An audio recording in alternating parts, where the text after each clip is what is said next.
अगर स्पीच की शुरुआत ही वीक हो तो समझ लीजिए ऑडियंस की अटेंशन तो गई काम से। लेकिन अगर आपने शुरुआत ही दमदार की हो तो बाकी स्पीच तो ऑटोमेटिकली इंपैक्टफुल बन जाती है। तो आज की हमारी इस वीडियो में हम बात करेंगे स्पीच की पावरफुल शुरुआत कैसे की जाए, क्या बोलना चाहिए फर्स्ट 10 सेकेंड्स में, और एक लाइव डेमो भी देखेंगे वीक वर्सेस स्ट्रॉन्ग स्टार्ट का। तो चलिए शुरू करते हैं वीडियो। सबसे ज्यादा अटेंशन मिलती है स्पीच के फर्स्ट 30 सेकेंड्स में। अगर आप ऑडियंस को उस टाइम एंगेज नहीं कर पाए तो वो कंप्लीटली डिस्ट्रैक्ट हो जाती है और इसी वजह से स्पीकर्स का कॉन्फिडेंस भी हिल जाता है। और अगर आप ऐसा नहीं चाहते हैं तो आपके पास ओपनिंग लाइंस होनी चाहिए, क्लियर, कॉन्फिडेंट और attention grabbing. Good morning everyone, my self Riddhima, और आज मैं आपके सामने एक स्पीच देना चाहती हूं। आपने नोटिस किया वॉइस लो थी, आई कांटेक्ट मिसिंग था और बॉडी पोस्चर बहुत ज्यादा नर्वस था, और सबसे इंपॉर्टेंट स्पीच का कोई इंपैक्ट फील ही नहीं हुआ। आप ऑडियंस की अटेंशन फर्स्ट 5 सेकेंड्स में ही खो चुके होते हैं अगर आप नर्वस साउंड करते हैं तो। आप सबने कभी ना कभी स्टेज से बोलने की पहल तो की होगी, और उस पहले टाइम पे आपने क्या अपनी हार्ट बीट्स फील की थी? वो धड़कन जो कहती है क्या मैं बोल पाऊंगी? मैंने भी वही फील किया था, लेकिन फिर भी मैं बोलती हूं कॉन्फिडेंटली। देखा आपने डिफरेंस? एक स्टोरी या इमोशन से मैंने यहां पे कनेक्ट किया, वॉइस स्ट्रॉन्ग थी और ऑडियंस इमीडिएटली एंगेज हो गई। स्टेज पे सबसे मुश्किल होता है पहला सेंटेंस बोलना, लेकिन अगर ओपनिंग स्ट्रॉन्ग हो तो ऑडियंस सुनने लगती है और स्पीकर बोलने भी लगता है कॉन्फिडेंटली। तो चलिए आज मैं आपको बताती हूं 3 सिंपल और प्रैक्टिकल टेक्निक्स जिससे आप अपनी स्पीच की शुरुआत इंपैक्टफुल बना सकते हैं। सो technique number 1 is ask a question. सबसे पहली टेक्निक है एक थॉट प्रोवोकिंग क्वेश्चन पूछना, क्योंकि जब आप क्वेश्चंस पूछते हैं तो ऑडियंस का माइंड एक्टिव हो जाता है, वो सोचने लगते हैं, और जब ऑडियंस सोचने लगती है तो वो एंगेज हो जाती है। एक एग्जांपल लेते हैं। क्या आपने कभी सोचा है कि बोलना और कनेक्ट करना 2 अलग अलग स्किल्स हैं? मेरे ख्याल में आप भी इसके बारे में सोचने लग गए थे कि ये है क्या। तो इस क्वेश्चन से आप एक प्रॉब्लम इंट्रोड्यूस करते हैं और लोग क्यूरियोसिटी से सुनते हैं कि इसका जवाब क्या होगा। एक और एग्जांपल लेते हैं। क्या आप स्टेज पे बोलते वक्त कभी अपनी हार्ट बीट सुन पाए हैं? ये थोड़ा पर्सनल है और थोड़ा रिलेटेबल भी है। पब्लिक स्पीकिंग के डर से जुड़ता है और ऑडियंस तुरंत इससे कनेक्ट हो जाती है। Now technique number 2, start with a story. एक छोटी सी कहानी सुनाना आपके लिए एक बहुत इंपॉर्टेंट स्किल हो सकती है अगर आप ये करना सीख जाए तो। देखिए, स्टोरीज इमोशंस को क्रिएट करती है।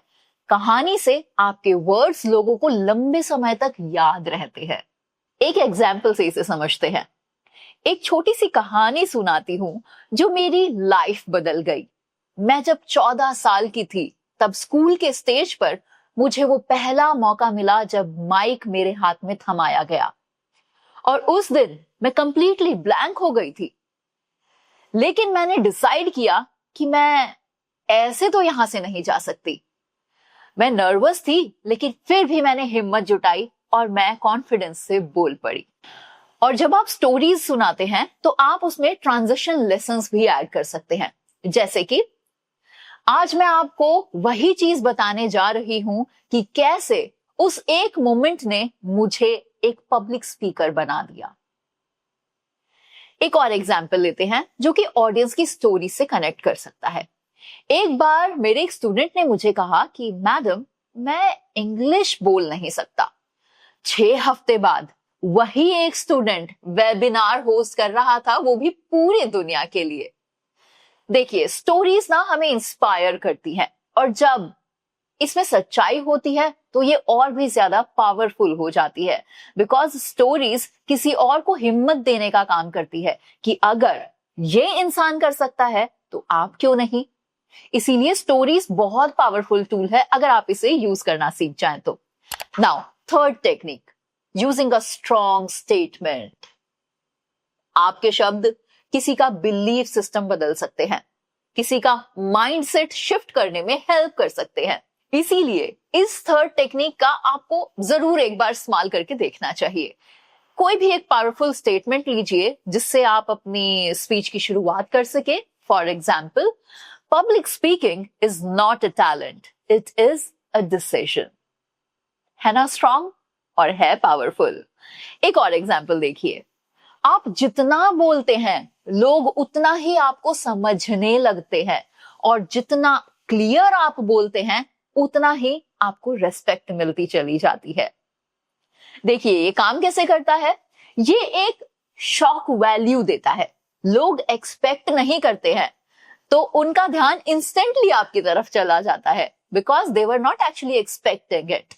एक बोनस टिप और आपको देती हूं, द साइलेंट कॉन्फिडेंस। कभी भी जब आप स्पीच देने जा रहे हैं या फिर कोई वीडियो क्रिएट कर रहे हैं, तो वीडियो शुरू होने से पहले एक छोटी सी स्माइल और 1 सेकंड का पॉज लीजिए। ये मोमेंट आपका प्रेजेंस बिल्ड करने का काम करता है। ये एक पावरफुल मूव है जो आपको भी सेंटर्ड रखता है और ऑडियंस को भी तैयार करता है सुनने के लिए। तो नेक्स्ट टाइम जब आप स्पीच दें, इन तीनों टेक्निक्स में से कोई भी एक एटलीस्ट ट्राई करके जरूर देखिएगा, और मुझे कमेंट करके जरूर बताइएगा कि किसने सबसे ज्यादा आपके लिए काम किया और किसके साथ आप सबसे ज्यादा कंफर्टेबल थे। लेकिन सिर्फ इन 3 टेक्निक्स को यूज करने से ही बात नहीं बनेगी। इन्हीं के साथ मैटर करता है कि आपकी बॉडी लैंग्वेज और आपकी वॉइस कैसी है, आपका आई कांटेक्ट कैसा है और कैसा होना चाहिए। जैसा भी आप खुद के बारे में सोचते हैं, खुद को मिरर में देखते हुए वैसे ही एक्ट करने की कोशिश कीजिए। बेटर आई कांटेक्ट के लिए सबसे पहले एक पर्सन को ढूंढिए, फिर ग्रेजुअली पूरी ऑडियंस से कनेक्ट करने की कोशिश कीजिए। पोस्चर के लिए सीधा खड़े होने की कोशिश करें, chest open, shoulders should be relaxed.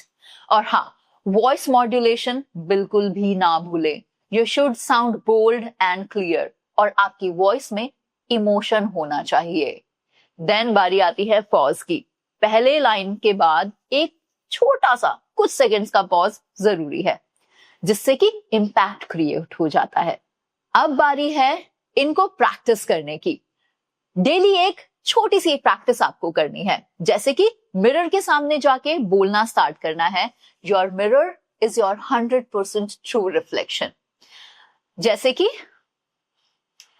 आज मैं आपके साथ एक ऐसे टॉपिक पर बात करने आई हूं जो सिर्फ आपके बोलने के स्टाइल को ही नहीं बल्कि आपकी पर्सनालिटी को भी बदल देगा। आपकी वॉइस, आपका फेशियल एक्सप्रेशन और आपकी बॉडी लैंग्वेज आपको चेक करनी है कि ये कितनी नेचुरल है और कहां आपको इंप्रूवमेंट्स की जरूरत है।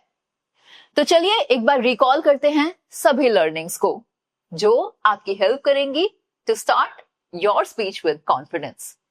सबसे पहले मोनोटोनस होने से बचना है।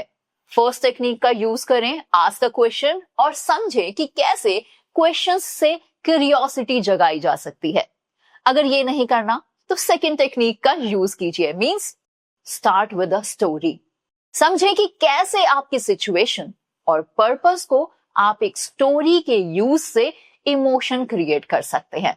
या फिर थर्ड टेक्निक का भी आप यूज कर सकते हैं, मतलब एक स्ट्रॉन्ग स्टेटमेंट का यूज करें कि कैसे एक पावरफुल लाइन से इंस्टेंटली अटेंशन ग्रैब की जा सकती है।